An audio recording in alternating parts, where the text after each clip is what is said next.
Assalamualaikum warahmatullahi wabarakatuh. Salam sejahtera untuk kita semua. Selamat datang untuk rekan-rekan mahasiswa yang saya banggakan dimanapun Anda berada. Semoga kita selalu dalam keadaan sehat walafiat dan selalu dalam lindungan Allah Subhanahu wa Ta'ala. Selamat datang di ruang belajar untuk mata kuliah perpajakan Fakultas Ekonomi dan Bisnis Unisnu Jepara. Pada sesi kali ini saya akan menjelaskannya terkait dengan di PPh pasal 21 atau pajak penghasilan bagi pegawai.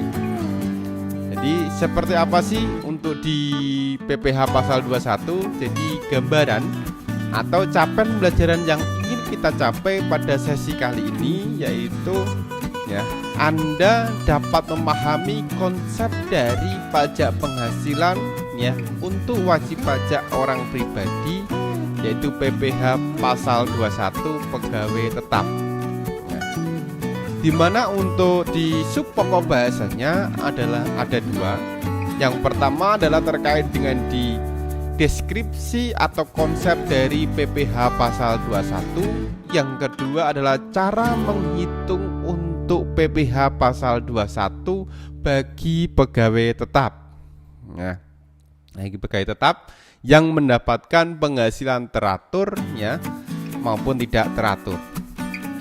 Yang pertama terkait dengan di PPh pasal 21. Apa sih sebenarnya pajak penghasilan pasal 21?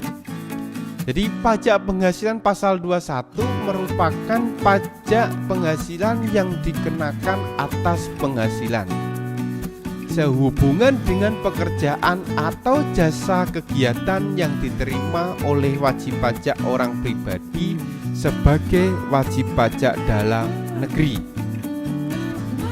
Sebagai wajib pajak dalam negeri.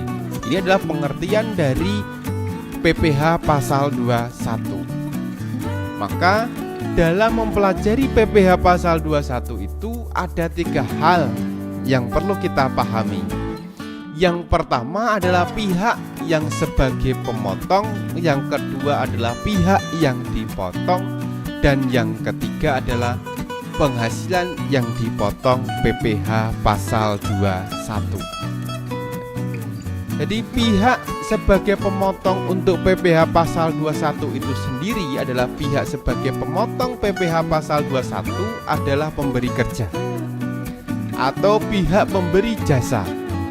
Bisa antara lain adalah bendaharawan pemerintah atau dana pensiun atau badan berupa PT, CV dan yang lainnya, ataupun yayasan, lembaga kepanitiaan, asosiasi, organisasi penyelenggara kegiatan. Itu adalah yang bisa menjadi pemotong untuk PPh pasal 21. Lalu siapa yang dipotong? Atau pihak yang dipotong PPh pasal 21 adalah orang pribadi yang menerima penghasilan sehubungan dengan pekerjaan, jasa atau kegiatan lain. Bisa berupa pegawai tetap, pegawai tidak tetap, ataupun bukan pegawai. Ini pihak yang dipotong. Lalu apa yang dipotong? Jadi yang dipotong pertama adalah penghasilan yang sifatnya teratur, yaitu penghasilan yang diterima setiap bulan, bisa antara lain gaji, uang pensiun, tunjangan, serta premi asuransi yang dibayar pemberi kerja. Itu yang dipotong. Yang dipotong kedua adalah penghasilan yang sifatnya tidak teratur. Jadi penghasilan yang diterima tidak setiap bulan. Bisa jasa produksi, tantiem, gratifikasi, tunjangan hari raya, dan yang lainnya. Ini yang dipotong. Yang dipotong ketiga adalah upah harian, upah mingguan, ataupun upah satuan borong. Itu adalah yang dipotong. Yang keempat adalah uang tebusan pensiun uang tabungan hari tua, uang tunjangan hari tua, uang pesangon dan sejenisnya. Itu yang dipotong PPh pasal 21. Yang kelima, honorarium, uang saku, hadiah, penghargaan, komisi itu dipotong PPh pasal 21. Yang keenam, imbalan kepada tenaga ahli, pengacara, akuntan, arsitek, dokter, konsultan, notaris, aktuaris, dan penilai. Itu yang dipotong. Atau yang ketujuh adalah imbalan lain-lain yang diterima oleh jasa kepanitiaan, penemu pesanan, penemu langganan, peserta perlombaan, seniman, olahragawan, pengajar, dan yang lainnya. Itu adalah penghasilan yang dipotong. Lalu ada tidak penghasilan yang tidak dipotong? Jadi termasuk penghasilan yang tidak dipotong PPh pasal 21 itu diantaranya 1. Pembayaran asuransi dari perusahaan asuransi kesehatan, asuransi kecelakaan, asuransi jiwa, dan asuransi beasiswa. Yang kedua adalah penerimaan dalam bentuk natura dan kenikmatan kecuali yang diberikan oleh bukan wajib pajak atau wajib pajak yang PPh-nya final dan dikenakan PPh berdasarkan norma perhitungan. Iuran pensiun yang dibayarkan kepada dana pensiun yang pendirinya telah disahkan oleh Menkyu.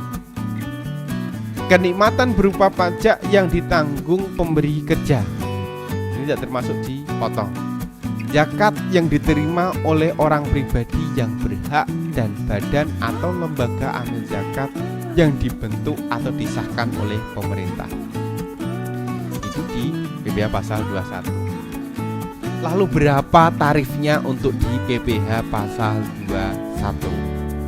Jadi tarif pajak untuk menghitung PPh pasal 21 yaitu sama dengan tarif pajak untuk menghitung PPh orang pribadi, yaitu dari penghasilan kena pajak sampai dengan 50 juta kena 5%, 50 juta sampai dengan 250 juta kena 15%, 250 juta sampai dengan 500 juta kena 25%, di atas atau lebih dari 500 juta kena 30%.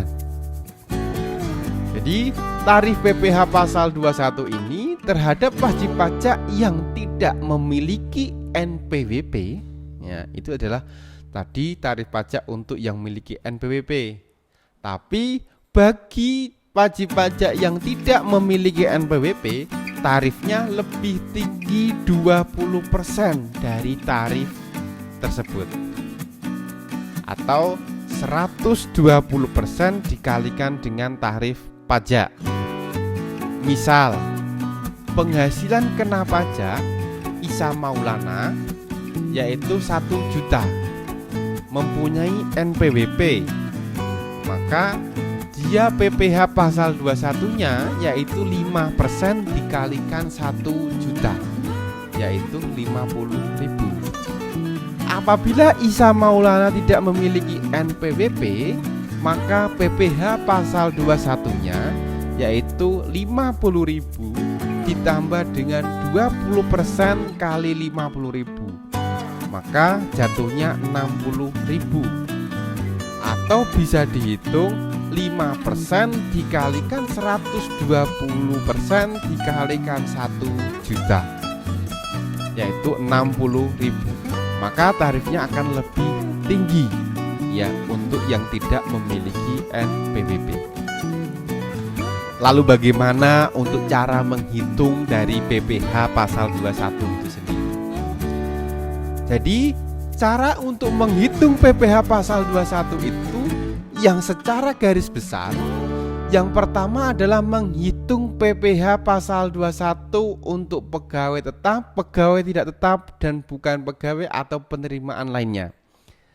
Untuk pegawai tetap, jadi Pegawai tetap menurut ketentuan pajak adalah pegawai yang menerima penghasilan dalam jumlah tertentu secara teratur, termasuk dewan komisaris, dewan pengawas yang merangkap sebagai pegawai yang bekerja penuh di perusahaan dan pegawai kantor yang bekerja penuh dalam perusahaan.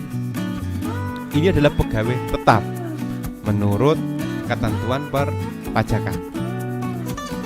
Jadi PPh pasal 21 bagi pegawai tetap itu dihitung ya, dihitung pertama adalah menghitung penghasilan bruto sebulan.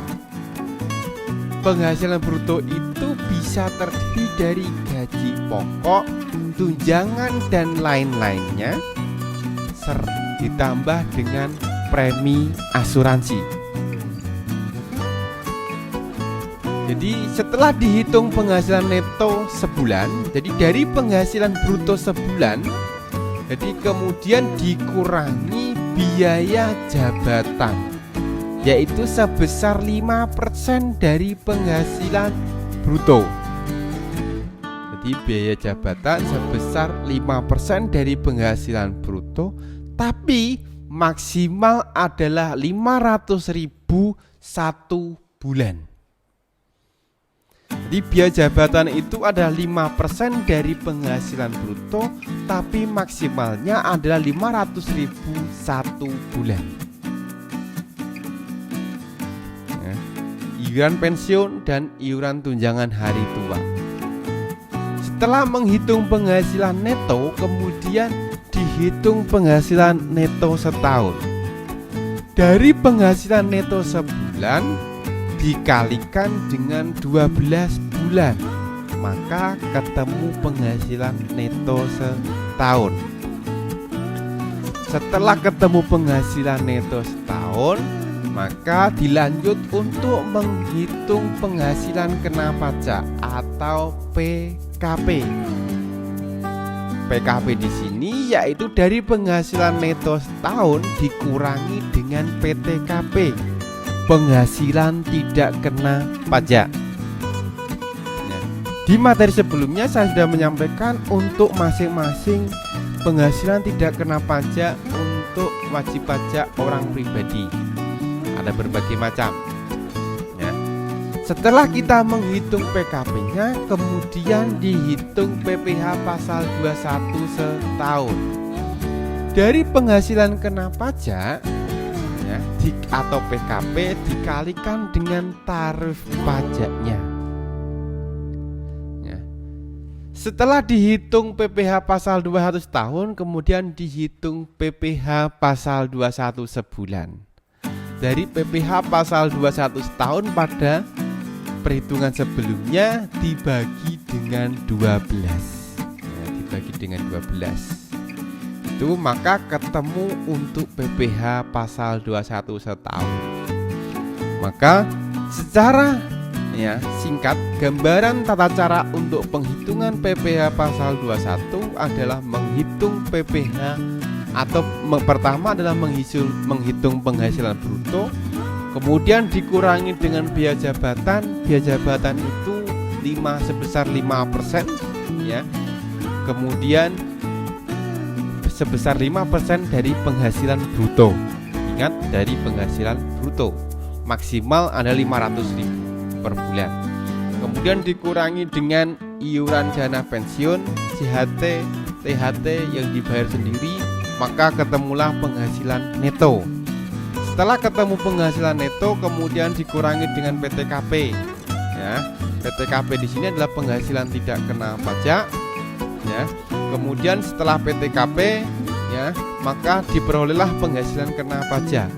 Penghasilan kena pajak baru dikalikan dengan tarif, ya, maka ketemulah pajak terutang. Ya, ilustrasi. Contoh, ya. Contoh ini saya ilustrasikan adalah untuk Ananda. Ananda pada tahun 2017 bekerja pada sebuah perusahaan pramanta elektronik. dengan memperoleh gaji pokok sebulan 7 juta, tunjangan struktural 3.500.000, tunjangan fungsional 1.500.000, ya, tunjangan disiplin 400.000, ya, premi asuransinya 4% dari gaji pokok, dan membayar iuran pensiun 2% dari gaji pokok dan biaya jabatan. Ananda telah menikah dan memiliki 1 orang anak. Lalu bagaimana untuk menghitung PPh pasal 21 dari Ananda tersebut? Ya. Yang pertama, jadi kita menghitung gaji pokok sebulan. Gaji pokok sebulan yaitu 7 juta. Tunjangan struktural sebulan yaitu 3.500.000. Tunjangan fungsional sebulan yaitu 1.500.000. Tunjangan disiplin sebulan 400.000. Premi asuransi yaitu 4% dari gaji pokok yaitu 280.000. Maka bisa dihitung penghasilan bruto sebulan adalah 12.680.000. Lalu dikurangi biaya jabatan.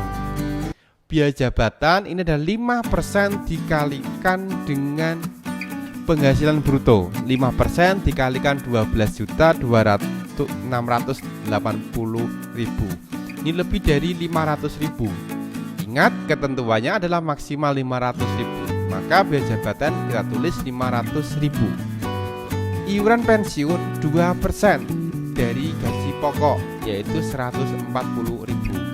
Maka total pengurangannya adalah 640.000. Penghasilan neto sebulan ketemunya 12.040.000.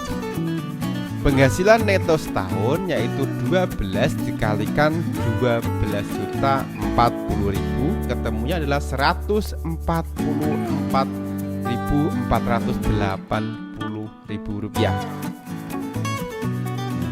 Penghasilan tidak kena pajak PTKP setahun tadi menikah dan memiliki, ya, 1 anak. Berarti menikah berarti NBP-nya 58.500.000 ditambah anak 1 tambah 4.500.000 berarti PTKP-nya adalah di 63 juta.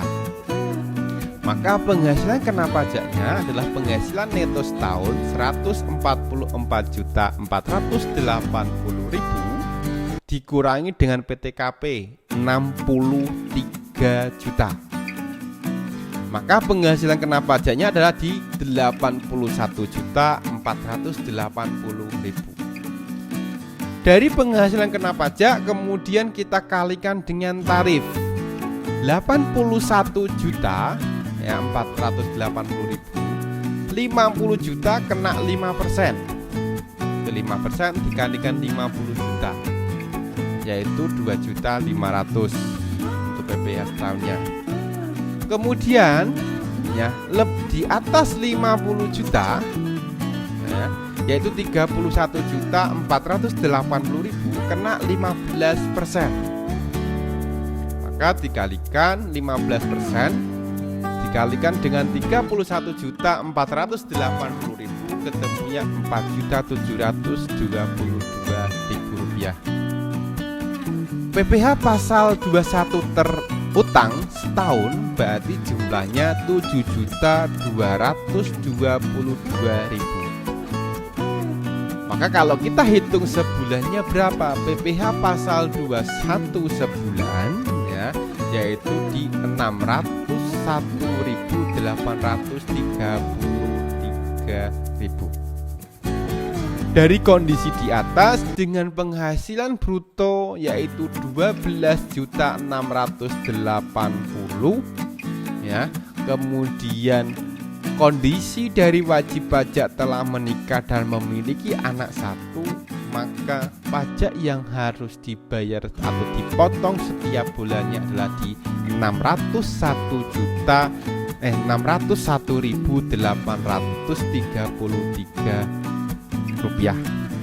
Nah, itu adalah di gambaran untuk menghitung PPh pegawai tetap, ya, untuk PPh pasal 21 dengan penghasilan tetap atau teratur.